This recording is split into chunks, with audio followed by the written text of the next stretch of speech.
Hi, my name is Carl Greenberg.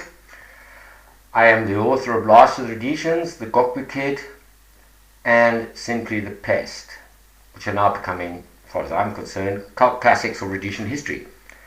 But years ago I promised something, and today I decided to actually do it. I dug out a cassette, can you believe it? A real one, that I've been dragging around for 33 years. As far as I know, having looked out there on the internet, I might be the only person that actually has this recording, outside maybe of Zimbabwe Broadcasting Corporation, but I think you'd have difficulty getting hold of it. But to understand what that's about, it's easier if I simply read straight from page 29 and onwards to describe what's going to come after I shut up. At the time, I'm 18 and a bit. I'm in the Police Academy of Morris Depot, Salisbury, Rhodesia. And I'm learning about weapons, big weapons, small weapons. And now I read from my book. Messing about and learning about small arms would become one of my favourite lessons. Instruction would be taken at the police armoury and taught by Section Officer Tony Wesson, who had a weird sense of humour and at the time a bit of a celebrity for doing something no one else had done, namely meeting up, shaking hands and chatting with a bunch of serious hardcore gooks and lived to tell the tale. This because of a very curious incident that happened that kept us all in a state of confusion for a short time. It was called the Kissenger Peace Proposals, or in clear text, we, the white minority, had surrendered. On the evening of Friday the 24th of September 1976, barely a month after I joined the police, the Prime Minister Ian Smith announced to a rather shocked nation that his government had accepted the terms put forward by the American Secretary of State, Dr. Henry Kissenger. All of us had huddled around radios to hear it. I actually recorded the speech. And while we had little clue what was going on behind the scenes, the gist of it was that that would be the end to white rule within 2 years, and, as a prelude to an interim government being formed, a cessation of terrorism. Then, the idea was that after 2 years, all the blacks would get the vote, not just the ones that earned at least $1,000 a year, which of course meant a black majority ruled country. During this build-up, our legal sovereignty would be replaced by the old one, the United Kingdom. All of this was rather confusing, as most of us didn't have much of an idea what was going on. There were loads of gooks running around raping, killing, pillaging, and generally being really badass out there in the bush, and the Rhodesian Defence Forces were losing men almost daily, but the politics were rather hazy. The press was censored, and it would be a long time before I found out who Bob Marley was. Anyway, after this speech, we thought it was a perfect excuse to go on the piss and get totally shit-faced down at the Left-Right Inn. Now that we're once again law-abiding, decent, civilised subjects of Her Majesty and not land-thieving, racist, imperial colonists as we were depicted in Northern Zambezi, we sang some old favourites. God Save the Queen, pre-Sex Pistols version, although with hindsight, theirs would have been more appropriate, and Rule Britannia. We even considered stabbing into the botanical gardens and saying, I'm just a sweet transvestite with the fairies who, in theory, could now come out of the closet as Western liberalism finally entered our Victorian time bubble. Our black barman, even after being told was now British and could get a job pulling pints in London and could even use the municipal swimming pools and library, was nonplussed by the excitement and shut-up shop as usual time. The following day, a hastily organised meeting for all recruits was made in the gym hall. During this question and answer session with senior officers, many serious fears were carefully addressed. Do we get paid now in British pounds because I need to import a new battery for my digital watch? Do we have our own beds? Beg your pardon? Do we have to make our own beds? Will the price of beer and fags go up? No one could answer, so we simply went back to the daily routine. It all came to naught anyway, as it appeared that the nationalist leaders were not informed of the deal. In the first few days of euphoria and confusion, S.O. Wesson made friendly contact with a group of freedom fighters and chatted about the so-called ceasefire. They then returned back to the Bushmen promising to meet again, but they never did, as it became apparent the whole thing was a lemon. And now you can listen to Ian Smith telling you in 1976 our surrender.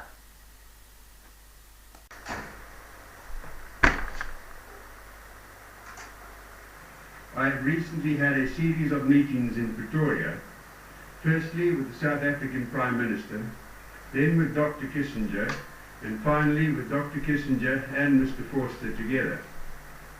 At these meetings, the position of Rhodesia in relation to the rest of Southern Africa, and indeed to the Western nations, was discussed in great detail. It was made abundantly clear to me and to my colleagues who accompanied me that as long as the present circumstances in Rhodesia prevailed, we could expect no help or support of any kind from the free world. On the contrary, the pressures on us from the free world would continue to mount. Dr. Kissenger has been working in close consultation with the British government, and he has the full support of the other major Western powers.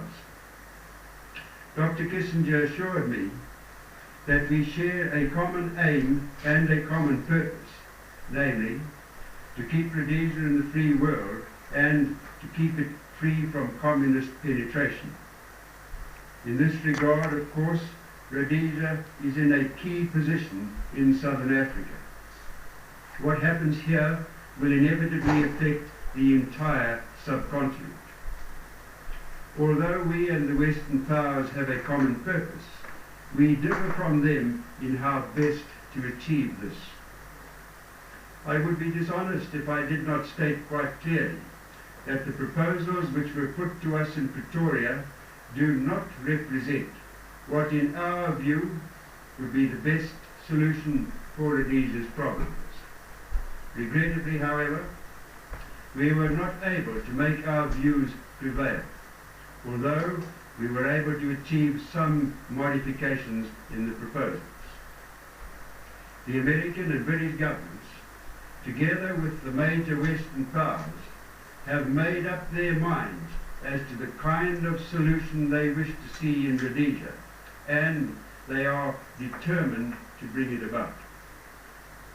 The alternative to acceptance of the proposals was explained to us in the clearest of terms, which left no room for misunderstanding. Since our return, Cabinet have examined in great detail and in all its aspects the choice which faces us, and we have done this in full knowledge of the heavy responsibility which we carry for the welfare and the safety of all Rhodesians, black and white.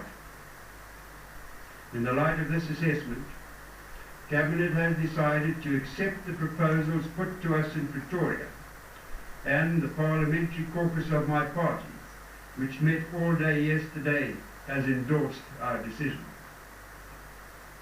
Before I spell out these proposals in detail, there are some general comments I should make. The proposals represent what, in negotiating parlance, is usually called a package deal, which means that some aspects are more readily acceptable than others.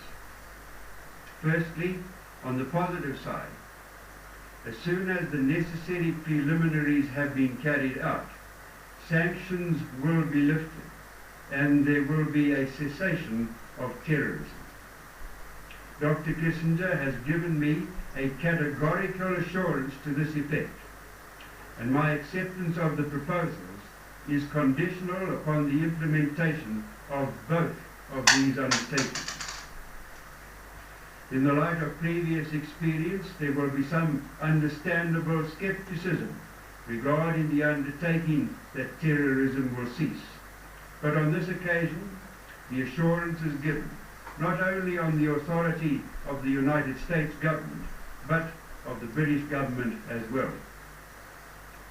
Since the weekend meetings, we have reiterated to Dr. Kissenger and those who are working with him our concern over their ability to fulfill their undertaking to halt terrorism, and we stress the responsibility which they carry in this regard. They have reaffirmed to us their conviction that they will be able to ensure the implementation of this condition. Nevertheless, if we are realistic, we must accept that terrorism cannot be halted at the drop of a hat, and it will therefore be incumbent on the security forces and all those living in the affected areas to act accordingly. Indeed, it is likely that there might be an immediate and temporary increase in terrorist activity. It is also necessary for me to issue a warning with regard to sanctions. It is essential that the security of commercial information should be strictly preserved in the coming months, and all those concerned are urged to be particularly careful not to reveal any information bearing on the breaking of sanctions. Secondly, together with the lifting of sanctions in all their forms, there will be an injection of development capital which will provide an immediate stimulus to the economy. Thirdly, because the Western powers are mindful of the need to retain the confidence of the whites, there will be other far-reaching financial provisions. I shall deal with these more fully later in my statement. Turning now to the constitutional aspects, the proposals provide for a setting up of an interim government comprising a Council of State and a Council of Ministers. The Council of State will be the supreme body, and it will have equal numbers of white and black members with a white chairman. As is customary in the cabinet system, decisions will normally be reached by consensus, but where a vote is necessary, a two-thirds majority will be required. Its first duty will be to appoint the Council of Ministers. However, the most important function of the Council of State will be to draw up a new constitution. Its deliberations will therefore be of vital significance for the future of our country and all its people. Its decisions will determine whether Rhodesia remains a stable, democratic and progressive country. It is important to note that this constitution will be drawn up in Rhodesia by Rhodesia and will not be imposed from outside. I am confident that in these circumstances, and given goodwill and realism on both sides, the right decisions will be taken.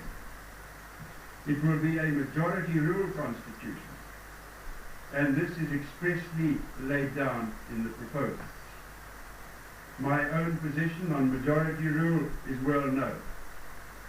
I have stated in public many times that I believe I echo the views of the majority of both black and white Rhodesians when I say that we support majority rule, provided that it is responsible rule. The Council of State will be given 2 years to complete its task of producing a constitution and undertaking all the detailed work necessary for elections on the basis of that constitution. Some may regard this as too short a period, but I believe there are advantages in aiming at reaching finality as soon as possible. Having given you the general background, I shall now read the actual terms of the proposals put to me by Dr. Kissenger. Paragraph 6, relating to economic aid, is an agreed summary of a longer paper. Number 1, Rhodesia agrees to majority rule within 2 years. 2, representatives of the Rhodesian government will meet immediately at a mutually agreed place with African leaders to organize an interim government to function until majority rule is implemented. 3, the interim government should consist of a Council of State, half of whose members will be black and half white, with a white chairman, without a special vote. The European and African sides would nominate their representatives. Its functions will include legislation, general supervisory responsibilities, and supervising the process of drafting the Constitution. The interim government should also have a Council of Ministers, with a majority of Africans and an African First Minister. For the period of the interim government, the Ministers of Defence and Law and Order would be white. Decisions of the Council of Ministers to be taken by 2/3 majority. Its functions should include delegated legislative authority and executive responsibility. Number 4, the United Kingdom government will enact enabling legislation for the process to majority rule. Upon enactment of that legislation, Rhodesia will also enact such legislation as may be necessary to the process. 5, upon the establishment of the interim government, sanctions will be lifted and all acts of war, including guerrilla warfare, will cease. 6, substantial economic support will be made available by the international community to provide assurance to Rhodesians about the economic future of the country. A trust fund will be established outside Rhodesia, which will organize and finance a major international effort to respond to the economic opportunities of this country and to the effects of the changes taking place. The fund will, inter alia, support the internal and external economic circumstances of the country and provide development assistance, guarantees, and investment incentives to a wide variety of projects. The aim will be to expand the industrial and mineral production of the country, to enhance agricultural potential by suitable land utilization and development programs, and to provide the necessary training and educational facilities to provide the essential flow of skills. Pension rights, the investment of the individual in his own home and or farm, and the remittances overseas of an individual's liquid resources within levels yet to be stipulated will be guaranteed by the interim and subsequent governments. These particular measures will be underwritten by the trust fund, thereby giving a firm international base to the government guarantee. That was a brief outline of the proposed support measures, which have now to be worked out in detail. As I have said, the measures, in particular the trust fund, are aimed at giving both the European and the African certainty as to his future in a multiracial society, and to demonstrate not only that the economic and social stability of the country will be maintained, but that every individual can look forward to continued rising standards of living. In our discussion in Pretoria, my colleagues and I made it clear that Rhodesians were not enamored of schemes to buy them out. They were looking for a solution which would mean that they could go on living in their homeland. We were assured that the other parties to the proposal strongly supported this contention. Accordingly, whatever plan is produced to assist those who decide to leave, the incentive should be aimed at making it worthwhile for Rhodesians to stay. Those are the proposals which were put to us in Pretoria. With the agreement of Cabinet, and with the support of caucus, I have sent a message to Dr. Kissenger indicating my acceptance of the proposals, subject to their being accepted by the other parties involved, and, as I stated earlier, subject to the lifting of sanctions and the cessation of terrorism. The next stage will be the meeting between government representatives and African leaders to set up the Council of State as the first stage of establishing the interim government. This, I hope, will take place as soon as possible, because once the decision is taken, it will be in the best interests of Rhodesia to proceed without delay.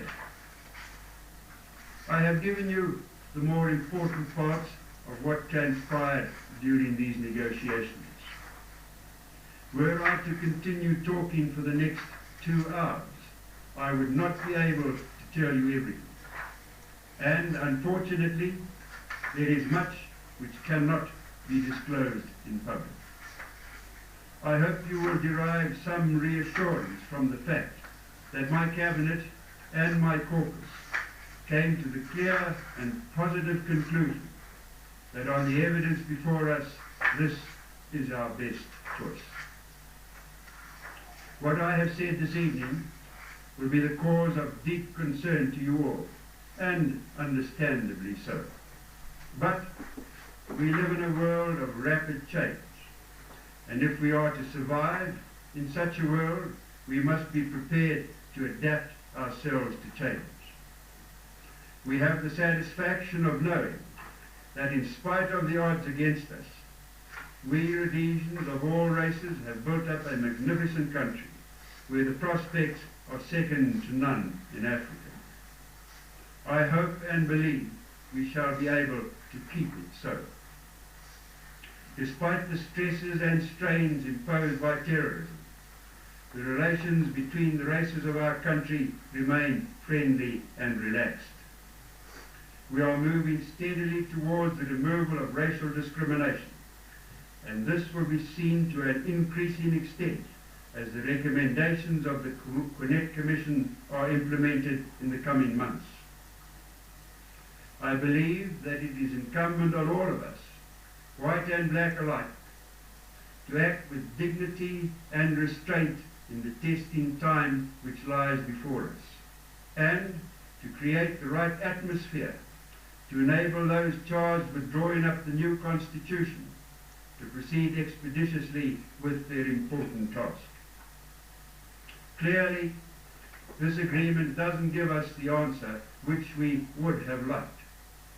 However, it does present us with an opportunity which we have never had before, an offer to Rhodesians to work out amongst themselves, without interference from outside, our future constitution. The Council of State has been charged to do this within 2 years, which should be more than ample time. As I have already indicated, the Council of State will be composed of equal members of white and black Rhodesians. They will be chosen by Rhodesians. I hope they will be the best, the most responsible we can find. It will only be at the conclusion of this exercise that we will know whether this whole operation has succeeded or failed. I hope all Rhodesians will join with me in dedicating themselves to ensure that there can only be one answer: success. Meanwhile, I believe it is important that we maintain our morale and our confidence.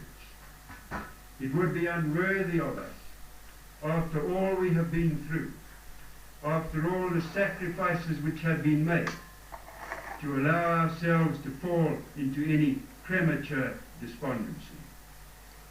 There is no doubt in my mind that the great fighting spirit of Rhodesians over the last decade has earned tremendous respect from the rest of the world. And had it not been for this, the proposals which are now before us would not have been so favourable. For myself, I hope to share the privilege of continuing to play a part in helping to guide the destiny of Rhodesia.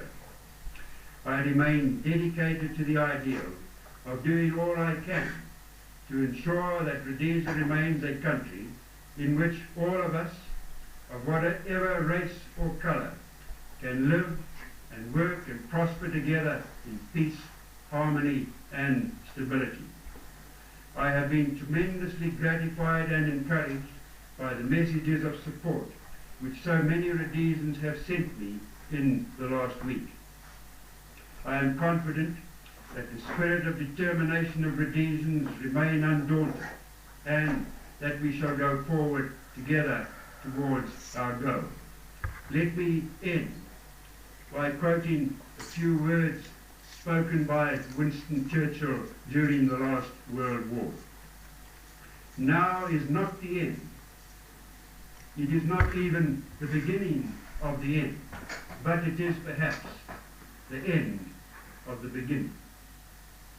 Good night, and may God be with you all during these trying times.